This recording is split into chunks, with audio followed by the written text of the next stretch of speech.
Hello and welcome. CBN Live with you here. Jackson Farough and Matt Betts. And Matt, it's funny, like we were planning this live stream and heading into this, we were all excited. It was looking like we were going to have lots of positive to talk about. And I think we still do. But Jeff Hoffman has certainly thrown a wrench into our plans, hasn't he, Matt? Yeah, Gavin Sheets, everybody. They were a couple outs away from a sweep. I heard Buck talking, just the inning before. Obviously it's hard to sweep teams, but when you get a chance, you need to take advantage of it. And we saw the chance here. I mean, guy on third here for Tatis, Brendan Little on the mound as we speak. So we'll see how it ends, but this is going to be a tough one to swallow if this one slips away.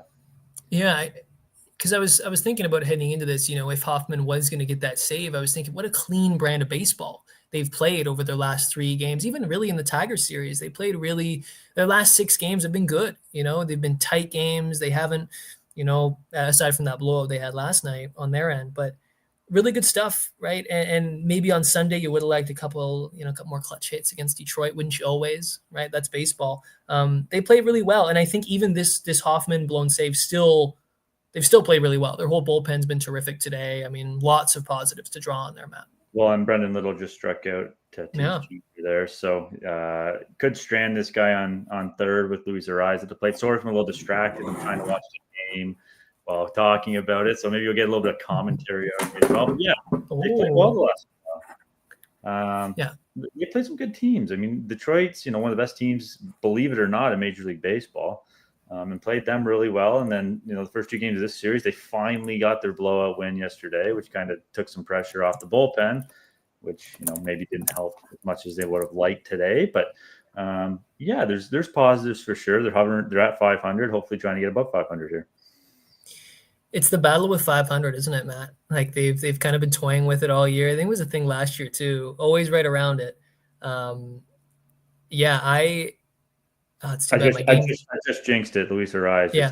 RBI I was just going to say, my stream just froze right as Ariz was swinging. And there it is, yeah.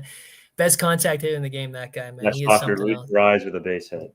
That's a shock. Great job by Yuriel Rodriguez, though, earlier in the game to strike him out. That's the 4th time he's struck out this year.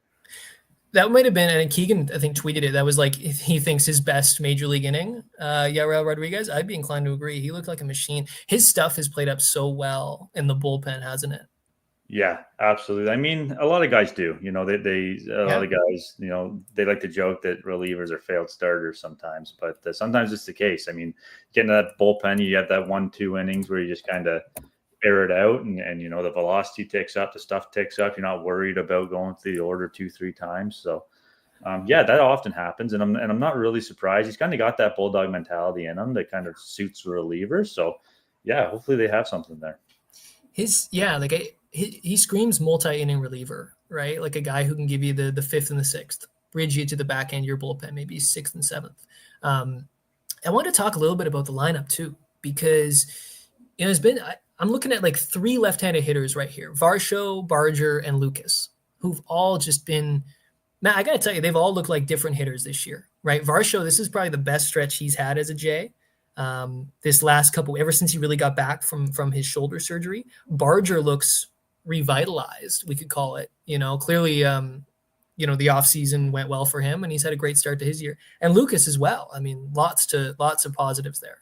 Yeah, and Machado just bounced out to end the inning, so we're going to the bottom of the 10th. The Jays are down by 1. Robert Suarez coming in for the Padres. I think Varsho really translated right over from spring training. He kind of did what Bo Bichette didn't. Obviously, Bichette's picking it up now, but Bichette had that really good spring training. He was a little slow at the gate. Varsho has not been. What does he have? 7 home runs now. Obviously playing his great defense. He's exactly what they need in the middle of the order. You talk about Barger. If they might have found something there, who knows? So the lineup's starting to come together a little bit. Santander's been swinging a little bit better the last little while. Had a home run the other night. So it's definitely it looks like it could be coming together, but you got to start stringing wins together. You can talk about how good the lineup looks and how good the rotation is and all that and all that, but it comes down to winning baseball games, and this is one that would be very nice to have heading down to Tampa. No kidding. Like the Montoyo sweep, right? Taking 2 of 3, that's great, but like Buck said, you got to take them when you have them. And you know, I think too that ship has kind of sailed also in that they've given up already a lot of close games this year, like that Angels series. You know, even against Cleveland, there's probably some games in there they, you know, probably should have snuck out with a couple more wins. So you got to capitalize when you have, you know, a team. By the way, the Padres prior to Gavin Sheets having a great day today did not look good at all, right? Despite having a very good lineup. So credit to the Jays pitching staff still. Because aside from Gavin Sheets, they haven't had a whole lot, and I guess now Luis Arise, not a whole lot to really show, right? Yeah, they've been really bad over the last 4 or 5 games. Yeah. And the Jays have taken full advantage of that. I mean, it would have been nice to see Bowden Francis get a little bit more length out of him today. Yes. But that was helped by Gausman and Jose Urena last night, right? Like, so they kind of had the ability to weather that a little bit, where they only got, 4 out of Francis today. So yeah. So it worked out, but again, you don't want to have a great outing from a starter and then follow it up with a 4-inning, 5-inning start, right? So a little bit more consistency, maybe out of Bowden Francis early in the year would be good, but I think overall, I mean, they're still hanging in there. Like, that's right, hanging around, right? Like I was looking at the division today as we were getting ready for this. I'm thinking, wow, I mean, Baltimore's a mess, right? Tampa Bay is, you never know with Tampa, but they don't look like they're world beaters this year. Boston has really struggled early. I would expect more from Boston, I think, moving forward, but they've got like internal stuff going on, right? You kind of look around, you think, I mean, the Yankees are great. Yankees are playing out of their minds, but there's a chance here for the Jays to, if they can go on a little bit of a run, carve out that second place in AL East for themselves, right? Yeah, I mean, and that should be good enough to get into the playoffs. And I think there was 4 teams from the Central that were in a playoff. And again, we're talking about playoff positions here in the middle of May, but that were in a playoff position, the other day. But I still think, at least 2 are coming from the AL East. I don't think that's going to hold in the Central, especially when they play each other. Oh, we have ourselves a tie baseball game. Yes, we do. Look at Clase, man. Jonathan Clase drives in Nathan. Talk about another surprise, Nathan Lucas. Oh, yeah. What a joy that's been. And there's always something about those older guys, like we were talking about with Mitch about how he was, he's not a young guy anymore. But so there's something about those stories that they're always fun to watch. They're always fun to follow, and hopefully he can keep it up for this team. And he's been really he's a guy too, if, he'll cool off, and if he ends up, especially as the season goes on, maybe an Alan Roden comes back up and plays well, and then Lucas, his at-bats start to be limited. Like, he's a guy who, if he's on the bench, that's a great guy now you have, right? I mean, you talk about a good fourth outfielder right now. He's rocking an OPS, I think, over 800, Matt. So yeah, I wonder how much too, and again, it's prisoner of the moment stuff, but this player development complex. And, you look at a guy like Ernie Clement, right? And kind of how he just keeps getting better. Now you've got even Varsho, the way he's recovered from his injury, right? Coming back and looking like a better hitter than before. It's nice to see maybe some of these stories out of the PDC starting to come through as George Springer is pinch hitting here. Yeah, George Springer got the day off initially. Still having a good season. Which is nice to see him kind of carried into May. I thought you never know with hot starts how they go, just like bad ones. I mean, but back to that PDC. It's I don't know if our feeds are linked up here on the telecast. They might not be. Why? Did something just happen? No. Did something just happen? No. Are you just seeing Springer now? What? No, we're 0-1 on Springer. And okay, perfect. Yeah, me too. No, we didn't. Routine fly ball center. Jackson Merrill 1 away. Okay, yeah, perfect. We're right on time. In there. But yeah, back to the PDC. I was there for spring training. Yeah, it's beautiful. I mean, players have everything that they need. I don't think, it was a big selling point to Shohei Ohtani. I mean, that tells you all you need to know. So that all the resources are there for guys like Varsho and whoever's injured to go down, and for younger guys. And what I like about it, and I know I haven't been to a lot of minor league complexes, but it's so integrated between the big league guys and the minor league guys there. Right. It really can help with the development, just having guys there. I was talking to Desan Brown, former Ontario Blue Jay from Oakville, and he talked about how much how much help he's got and how much guidance he's kind of got from guys like Dalton Varsho and Kevin Kiermaier. Right? And that's huge. I mean, ask him 10 years ago if he thought he'd be, rubbing elbows with those two guys, and now he is, and wins a Gold Glove in AA last year. So the proof is in the pudding, and the results. and Varshaw's looked really good to start his year, and maybe he's the guy that everybody thought they were getting when they made that trade. Just the at-bats, Matt, like even earlier today, just he's taking more pitches. It feels like he's driving the ball a lot more, especially lower in the zone. It just feels like a lot of these guys have a cleaner approach now. Springer too, right? Like Springer this year has looked kind of more dynamic, you could call it, right? Especially compared to previous years. Kirky too, up at the plate now, pinch hitting. Like a lot of guys, right? Just looking more dynamic, looking a little more like themselves, kind of what you'd expect, like you said. Yeah, and I think the thing with Kirk, like I mentioned when Mitch was on, is can he sustain it through this? Yeah.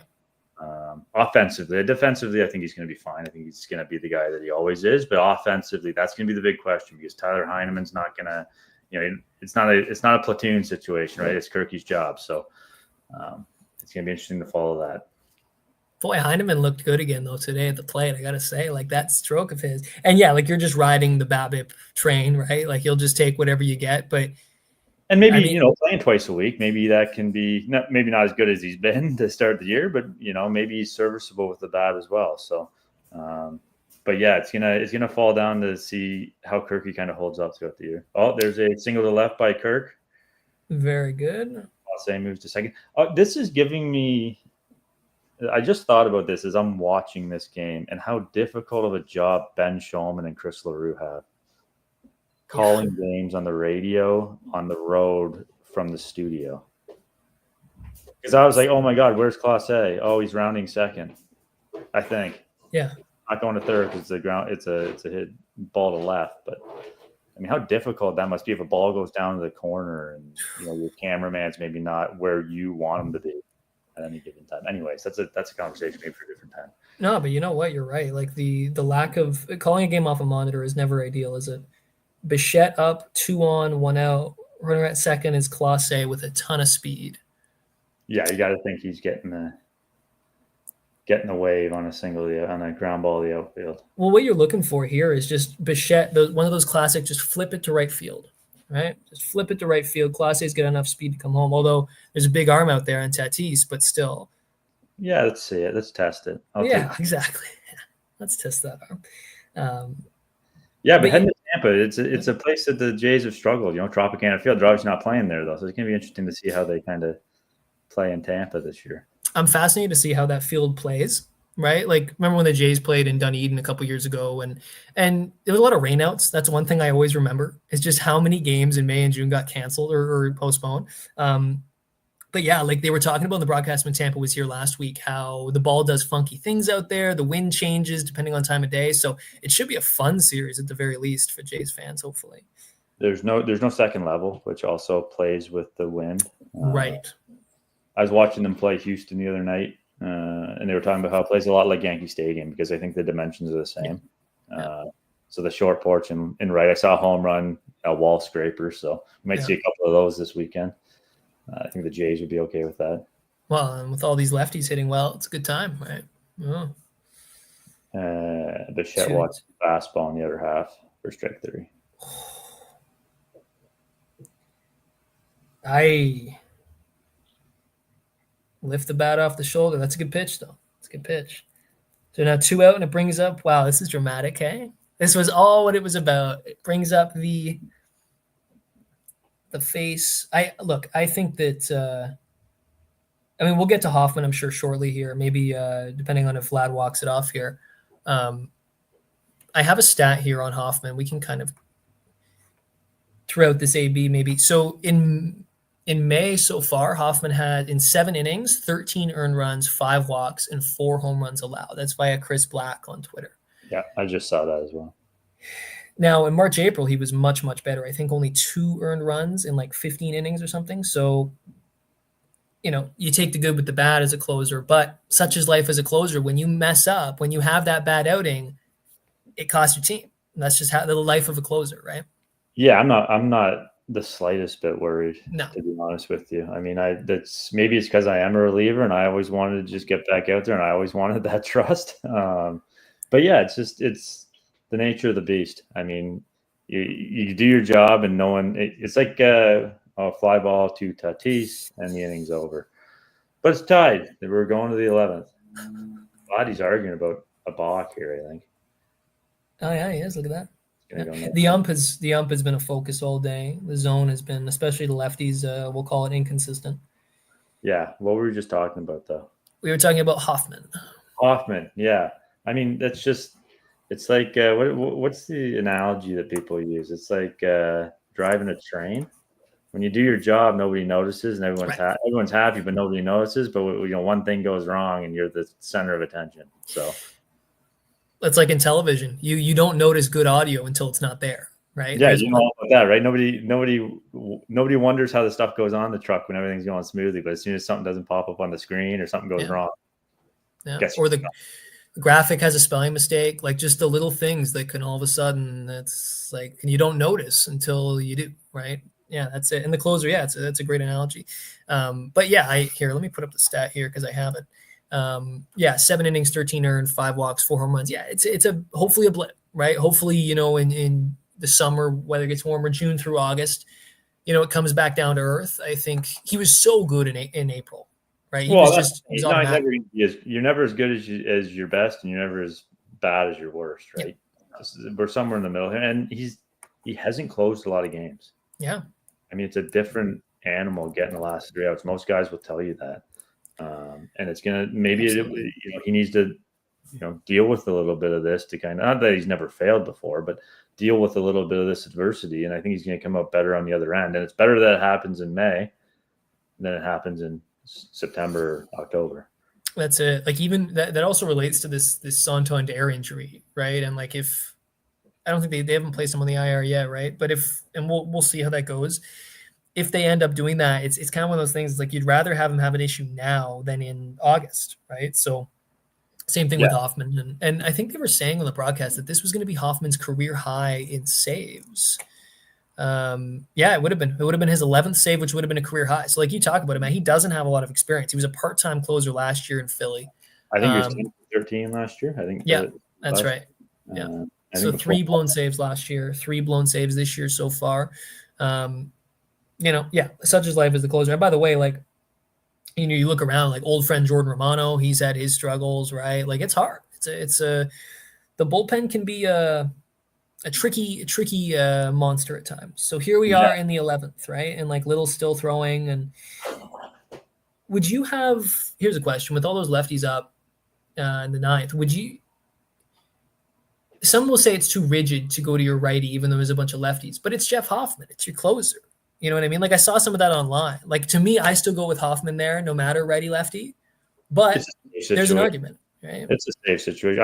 I don't know, maybe I'm a little old school in that, but that's your guy. You know what I mean? Like, go down, because guess what happens if they bring in Brendan Little to face some lefties and he blows you? Where the hell is Jeff Hoffman? Yeah, in a ball game. Yeah, absolutely.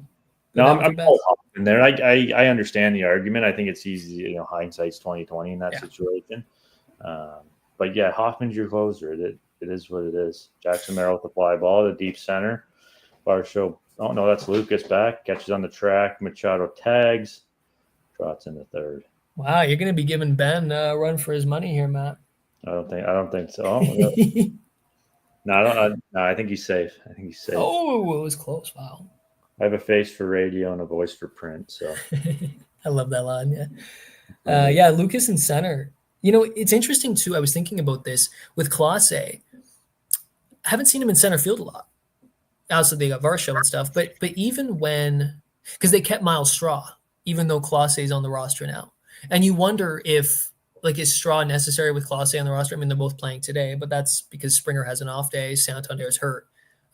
With everyone healthy, like, do you think we could see both Clase and Straw on this roster? I mean, they seem too similar, personally. Yeah, I don't think so. I think it's going to be Straw, would be my guess. Yeah. I don't know, though. Well, I guess we'll see. If we're sitting here talking about the 26 man on the roster, I think it's a good problem to have. Yeah, 100%. Yeah, I think. Yeah, I don't know. Yeah, I mean, Santander, I don't know what's going on with that hip, so we'll have to see. Maybe that opens up something for somebody. But I haven't checked Alan. Have you seen Alan Roden's stats in AAA? They've been better. Yeah. Here, I'll find them. I'll dig them up for you. He's been. I think who else has been swinging a decent bat is that David Schneider too. Right. Yeah.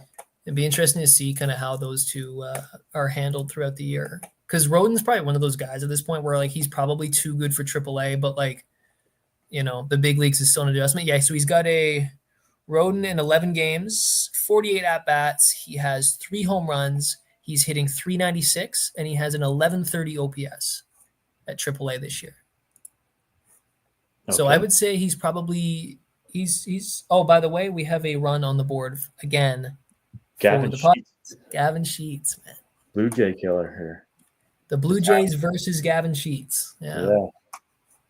Driving in all their runs. Yeah. I guess Arise was the only other one, right? So that's 4 runs. Yeah. So 1, 2, 3, 4. That's 5 runs driven in today for Sheets. Wow. Was it 5? The 2-run homer? 2-run homer. 2 2-run homers, right? Because he hit one in the first inning. Yes. He hit one to tie it, and then just that. Yes. Yeah, let's see here. Let me just save that, update the score. So, yeah, I mean, look, San Diego's a good team. I mean, coming in, do you think, okay, 2 of 3 is good? Again, you get to this point, right? But the old if I told you game after the Detroit series, well, you take 2 of 3 from San Diego and you play pretty good ball. I mean, take that's the thought before the series. When you're coming off a blowout 14-0 win in game 2 and you have a chance to sweep, this is a game you want to have. But when you had the lead too, right? You had to lead the whole game, and your closer in. I mean, you're 3 outs away from winning the game. So I was moments away from coming on here and talking about them being 25 and 24, but here we are down. Here they are down 6-5 in the 11th. But yeah, Tampa should be interesting this weekend. Their schedule is funny, the Rays, because they play a lot of home games kind of early and late, and then a lot of road games during the middle of the year. I wonder how that'll affect them because of the weather and such in Florida during the summer, lots of rain and whatnot. I'm curious to see how that affects the Rays throughout the year. Will it? Who knows? They seem to be a team that kind of defies logic in many ways. But, a team that's going to be traveling that much. Like I think they mentioned on the Jays broadcast when Tampa was here, they have like a 12-game road trip or something in the summertime. So you wonder how that affects them as the season goes on. Like that's tough. The Jays obviously went through that. Did the Jays have that funky schedule though? No, they didn't. They didn't. They just played the same schedule, I think, that they were gonna, which is why they had so many. They had a lot of rainouts. They had a lot of postponements and stuff. But frankly, there was a lot of rain during that time too. So I don't remember that kind of funky middle of the summer for them. But I don't know if that's just because the schedule was already kind of determined at that point. But well, yeah, I mean, and here's the thing too, like this is a good lineup, but they haven't played well at all. Like you said, it's really just been Gavin Sheets who's performed in this series. But yeah, good test coming up for the Jays. Again, not in the Trop, but still you wonder if there's still some demons that they have to fight just in the Tampa area. It should be exciting. And needing some better results than when they played them last week. Yeah. And again, it's going to be, like you said, it's going to be a good series. It always is. They play them really well regardless of where they play. So even when they're not they play them really well. But Blue Jays are playing better baseball here. I mean, regardless of the outcome of this one, you guys are feeling okay about that Tigers series even, given how well they've started the year. And then the Padres, I mean, they're only 2.5 backs to the Dodgers, and they've lost 5 straight, I believe. Still only 2.5 back of the Dodgers. So this is another really good baseball team. They at least took 2 or 3 from. Yeah, and even throughout the early portion of the season, they held their own. And like against the Tigers, I think that margin of defeat was only 1 or 2 runs, and they were right there. Again, they're a Santander hit, a Class A bunt away from maybe winning that game on Sunday. It's that fine margin when you're up against good teams, right? Even today, right? Obviously if this game's still a chance in reach here. I mean, you almost this sounds bad. You almost kind of expect to score that run at second. Yeah. I mean, you're a couple of rollovers away essentially from scoring a run or a deep fly ball. Going to the righty. It'll be Braden Fisher. Do you know who Fisher was traded here for? I hope you know, because if you don't, then this is going to be awkward. I do. I am going to confirm, though, to make sure. It is Kevin Biggio. Kevin Biggio, old friend Kevin Biggio. Yeah, to the Dodgers he was, I believe, a player to be named later. Oh, am I still here? Are we still good? Yep, okay. You're good. Okay, yeah, I had lagged there for a second. My computer is going through it right now. Braden Fisher almost broke my computer, folks. Yes, Kevin Biggio. It was that June trade last year where they just dumped him to the Dodgers for a player to be named later, which turned out to be Fisher. So you never know how those guys are going to turn out. Right? Your fun fact, if you didn't know that. Yeah, and it'd be interesting to see how that bullpen takes shape. Like we talked to Mitch about it last episode because, like once Sandlin comes back, once Swanson comes back, we haven't heard a whole lot about him, but once he's back at some point, you wonder how this whole thing shakes out. Because as Mitch said at the time, and I think it's still kind of the case, I mean, I guess it would probably be Fisher, but these guys are pitching well. You got to feel really good about it too, though, because you got to think, I mean, Hugh Hardy's been a great surprise for you. Brendan Little's been solid.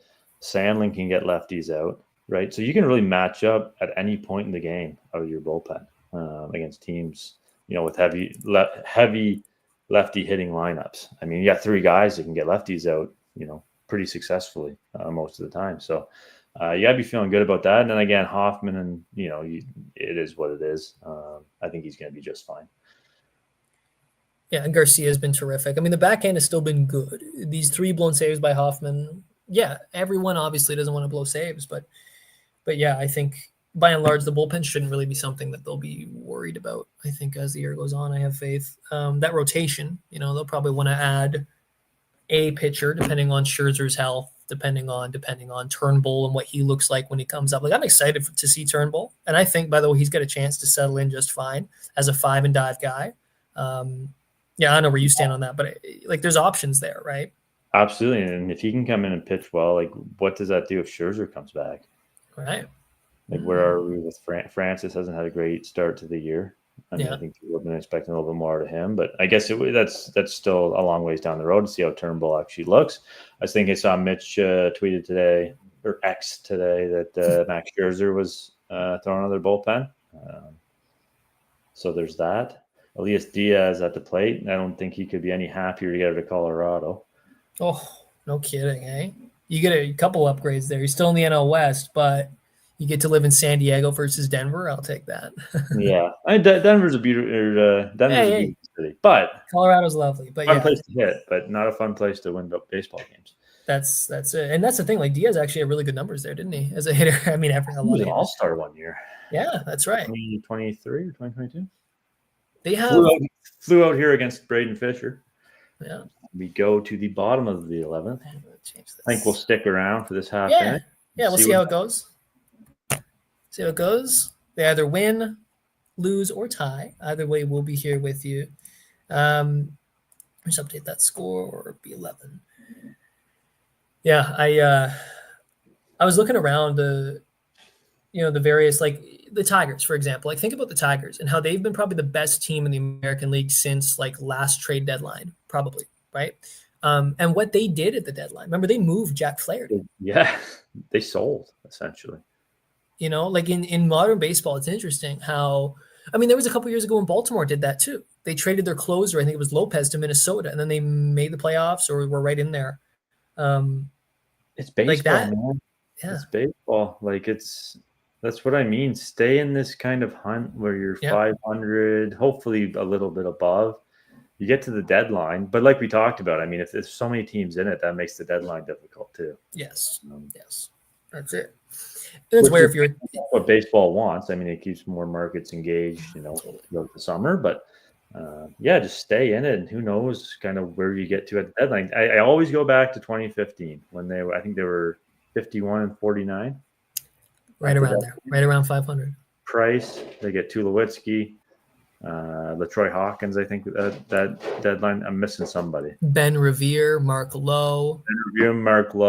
Yep. And look what happens. I mean, they're 2 games over 500 and they end up winning the division. So, yeah, it was brilliant. That was a stroke of genius from Anthopoulos. That's like a trade deadline of legend, right? And that's the thing. Like you can, but even then, like you think back to then, it was still the case of like trade every prospect. If you were leading your division or in the mix, in the case of the Jays, they were at 500. just trade everything for every expiring contract. But now it's a little more trust your young guys, give your young guys a chance to show they've gotten better over the course. Like that's the thing with Detroit. A lot of their young guys improved over the course of that season, right? It's 162 games, right? And with the extra playoff spot, I mean, you're not just you are looking at this year to obviously put yourself in the best. If you have the chance to make yourself better and put yourself in the best chance to win now, obviously you're going to do it. But you don't necessarily want to sacrifice the future as much anymore necessarily because teams stay in it. I mean, look at the Jays. Look at Boston was 500 not long ago. I don't know what the record is currently, but I mean, you're kind of hanging around in July, and then Barsh with a ball down the line. It's going to go for a double. That's going to score Vladdy, and we're all tied. There you go. Tie game once again. The winning run is on second. No, he's on third. He just tripled. Oh, wow. Look at him go. Yeah, because it looks like, I don't know if there was a bobble in right field or they just had trouble getting it in. Yeah, it looked like Tatis kind of fumbled it a little bit. Because Tatis's arm is the best, so you'd have to. That's what I mean. Imagine trying to call that to a non-national audience. Oh, yeah. I thought that was like a stand-up double. I didn't even see Tatis kick it. Let's see the replay here. Got there. Oh, yeah. Down to the corner. Oh, that is just fair. Wow, you could not get more close than that. It goes all the way into the corner. Just a weird roll, hey? This is a big win for the Blue Jays here if they can get it. If they can bounce back from also blowing it, too. That could do something for your company. Oh, no kidding. Shows fight, man. Like, it shows you've got, like last year. They have, like, no comebacks the whole year. You know what I mean? It's just one of those things. They go down, they probably roll over. Looks like Estrada is coming out. It's only a second hitter, so he's got to. So it'd just be a little. They intentionally walked. Who was hitting fourth? It would have been Barger. Barger, yeah. So that makes sense for Clement to get the righty on righty, and you get the force at second. Barger. How about Estrada though? Just pumping 99. Oh yeah. I watched him the other night. I've watched him before, but it was just like easy, just gas. It's interesting too how, like I was looking at the Jays and like bullpen depth. Like they got this guy Ryan Jennings. I don't know if you've seen him in AAA. He's like a multi-inning reliever who can also throw heat, who's just down there waiting. Like he could probably pitch in the bigs now. Probably. I'm no pitching. You're not even getting into a bullpen now if you don't throw 95 plus. Right? It's crazy but just like how the Jays have developed so many guys so quickly, or have found a nice depth core here so quickly. Ernie Clement, maybe another walk-off for him. This is, I swear, the exact same situation he had on Saturday, where they walked the guy in front of him to get to him, first and third. Yeah, this would be 0 for 4 on the day. Yeah. There's a guy too like Ernie. He's got a lot of opportunity with Jimenez out, right? And he's really ran with it. He's palming out the fly ball to right. Are they going to test Tatis here? I don't think so. I don't think they're going to. No. Probably a good idea. Probably. I think with one out, you probably do. Well, that's it. Yeah. It was just a touch too shallow. You got Lucas who's hitting the ball really well, potentially against a righty. Let's see what they do. I actually don't know Lucas's splits. I don't know if he's great against righties or not, but you don't have that, Houston. Or bad against left. I always have that in my head. I'm not Ben Nicholson Smith. Yeah. A couple of walks on the day for Lucas, 0 for 3. Yeah, don't look at that. If you can do that the rest of the year, 256, high 700 OPS, you'll take that all day. Even a bench guy. Sneaky power too. Yeah, and a nice spot for him. I mean, it's a good pitch from Estrada. Wow. Yeah, Garcia too. Like, Yimi Garcia comes out of the pen, and it's an easy 98. And he too, like a couple of years ago, was not throwing quite that hard. Like when they first got him, he was 94, 95. And you just see how the stuff plays out. The slider becomes a little harder. Oh yeah, right. And guys are chasing it more because you've got to start earlier because it's 99. Yeah. Something I didn't have the luxury of. Yeah. So easy when you throw 99. Just simply throw it. Yeah. I could do that if I had 99. Right? So I got a 1-1 count here on Lucas. Well, yeah, you're a little behind me. Yeah. So now I just off a bit. Yeah. This is tough though. This is where you gotta get this run in. Yeah. Nobody out, runner on third. Well, and if you're Lucas here, I mean, yeah, you're just shortening up, just trying to get bat on ball, just trying to put the ball in play here. the way that the Padres have defended this series, really just putting the bat on ball, right? Yeah, I mean, preferably in the air deep somewhere, but I don't know. Is the defense in here? Like, probably not. Probably back up the middle, I'm guessing. Corners in. Again, I don't know if I was sitting there. Yeah. Looks like. And they may have said so on the broadcast, but I got it muted right here. It looks like Iglesias is halfway. Yeah. Yeah, 2-2. He's battling. Yeah, we'll see. I'm liking the way this team is going. I think you're right. I think they've got a little more. I just think that the lineup is more dynamic this year, even though it's a lot of the same guys. You get a little younger, a little more dynamic. Yeah, they played well this week, but you look at their last 6 games, including this one, and prior to the Hoffman blown save, it was really clean baseball. We come back to, right? And if they can do that more often than not throughout the season, they're going to have a lot of success. Like how much does just a healthy, dynamic Varsho even alone change the look of this lineup, right? I mean, ground ball and it's through, and Lucas wins it. Yes. Oh my goodness. And the Padres get swept despite coming back. That's got to hurt for the Padres. Oh, big time. Yeah. And that's a big win for the Jays. A good win for the Jays. They're up above 500, 25 and 24. Put on the board up there. Great selling. Yeah, too. Yeah, going to Tampa off a sweep. I mean, in a decent series against the Tigers too, so they should be feeling pretty good about themselves. Yeah, and like what a way to kind of end that game, right? Like they're battling. Like you blow it, but then you battle in the 10th to tie it. You battle in the 11th to tie and win. Like that's the story of this game. But even these last 6 games, Matt, they're battling more, right? It seems like this would be a game in the past that they would lose. Yes. I don't know. Maybe that's a little bit of recency bias. I don't know. I think you're right, man. I like games like this last year. I don't know if they get it done, man. Specifically more than ever. I think they lose that game. I feel like, Hoffman blows it. That was their chance, and they end up losing in the 10th or 11th. But yeah, good. And Lucas, there he is. Nathan Lucas gets the job done for the Blue Jays again. So he's kind of really digging his heels into this roster. That's such a fun game, Matt. What a fun win for them. And what a big kind of momentum boost, right? You finish off on a real high, right? The highs and lows of this one, great series overall for Lucas especially, right? Like the bottom of the order was just mashing today, but really nice stuff from Lucas especially. Like that guy's carving out a real regular place in this lineup, isn't he? Even when everyone's healthy. Like it's nice to see for a guy who's clearly a late bloomer here. Fun win for Blue Jays fans. Fun for us talking about it.